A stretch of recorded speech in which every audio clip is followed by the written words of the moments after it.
Sprawling urban and suburban development patterns have been argued by scientists to be creating negative impacts such as habitat fragmentation, water and air pollution, and social homogeneity. Urban sprawl in the United States began in the 1950s.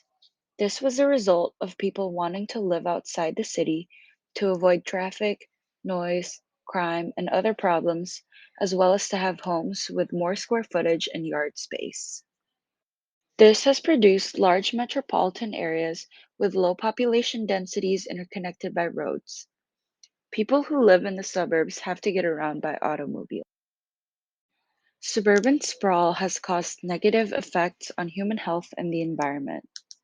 Due to the higher necessity of automobile use, more air pollutants are produced, such as ozone and airborne particulates. This, in turn, causes respiratory problems such as asthma and lung cancer. The dependence on automobiles to get around has also resulted in people exercising less. Despite all the issues caused by suburban sprawl, people love the suburbs. Today, 55% of all Americans reside in the suburbs. It's still and quiet, being far removed from the hustle and bustle of the city. This also causes it to be safer as crime rates are lower. In addition to this, it allows people to have bigger homes.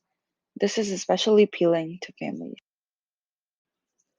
In order to improve the irreversible effects caused by urban and suburban sprawl, changes must be made. We can recognize that the horizontal spread of residential homes is not the most efficient way to use land. Building upwards instead of sideways may be the solution to the problem.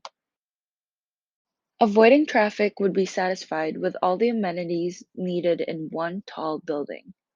This would be multi-purpose, having everything needed in one building, such as a gym, grocery, offices, parking, residences, and more. Gardens could be added to the design to make up for the lack of traditional yards. Work offices can be incorporated into the building to reduce the need for wasteful transportation. Larger square footage could still be achieved but still take up less space than a traditional suburb.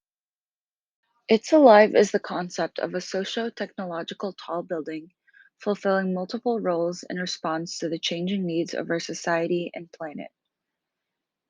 This concept was not designed to redesign the future, but to prompt conversations to study and explore the idea.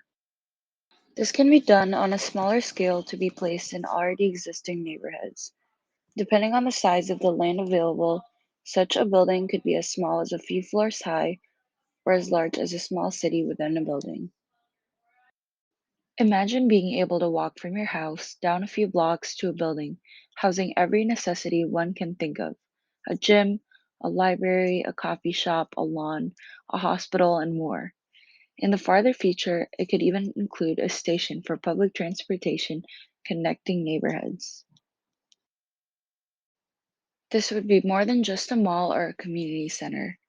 It would cater to the needs of everyone. It would take the collaborative work of all types of designers, such as architects, landscape architects, city planners, experts in biomimicry, and more. The future of design is looking to be sustainable, environmentally friendly, and innovative.